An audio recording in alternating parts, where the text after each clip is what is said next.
Concrètement, comment se confesser? Tout d'abord, il faut préparer son cœur. Pour cela, il faut faire un examen de conscience.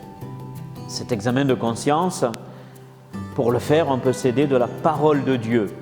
De nombreux textes de la parole de Dieu, comme les 10 commandements, les béatitudes ou des paraboles de Jésus, comme le fils prodigue ou Zachée, peuvent nous aider à faire cet examen de conscience. Quand on arrive devant le prêtre, la première chose à faire, s'il ne vous connaît pas, c'est de vous présenter.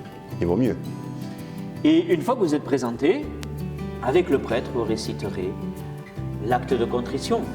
Vous demanderez vraiment du plus profond de votre cœur pardon à Dieu de tout ce que vous avez fait. Et ensuite, peut-être la partie la plus difficile, pour beaucoup de nos contemporains, avouer ce que l'on veut que Dieu nous pardonne. Oui.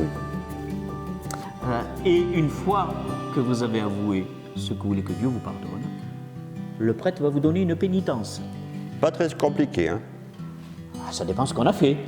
Ça peut être une prière, mais ça peut être aussi un acte plus concret.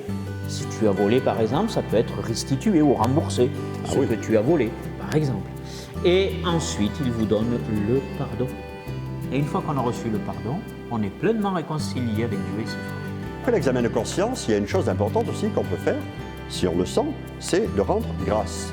Faire une petite action de grâce en disant merci au Seigneur pour ce qu'on a vécu dans la semaine qui vient de s'écouler ou dans les mois qui viennent de s'écouler. Le saint curé d'Ars disait « Nos fautes sont des grains de sable à côté de la grande miséricorde de Dieu ». Alors, n'ayez pas peur, venez vous confesser. Vous savez, plus on se confesse, plus c'est facile.